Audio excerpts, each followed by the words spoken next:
Ra. Ra nhé. Vô. Vô. Thằng.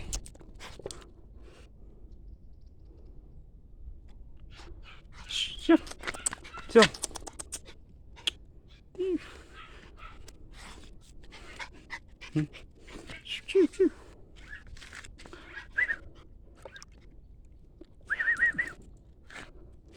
Ra.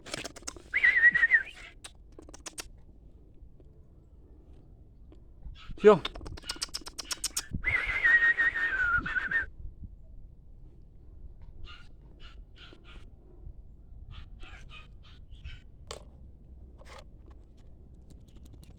Thôi, thôi, nhanh, nhanh. Lấy đi, nhanh.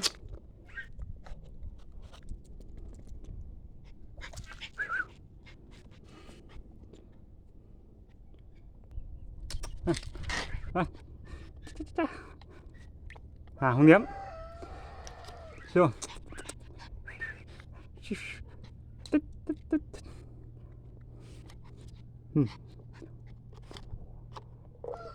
Hãy.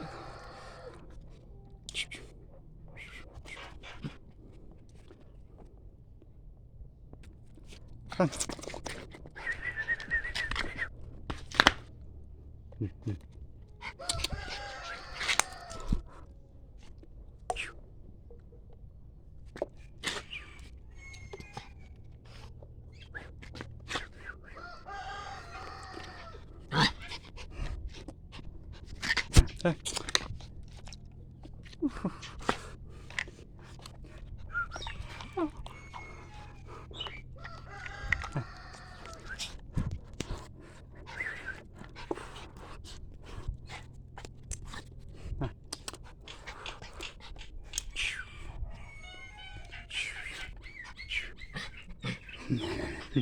Này.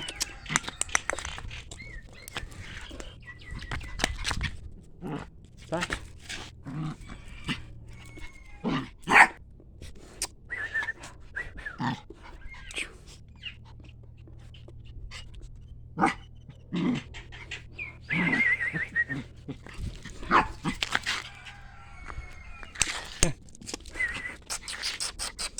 Đây.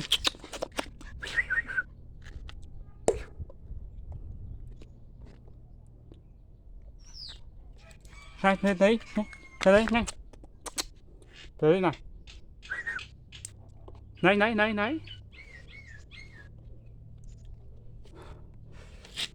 Nhanh.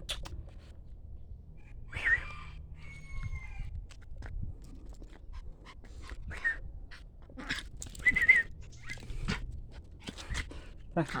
Nào. Đấy. Nào.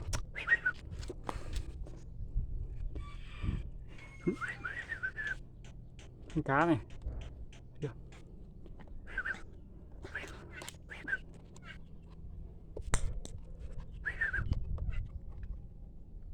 Xì rô.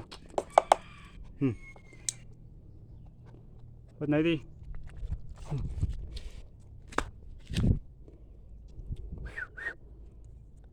Đây. Đây.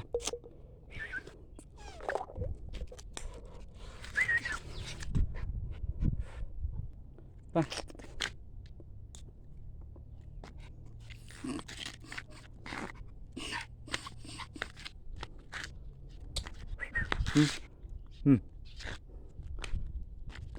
Xì rô.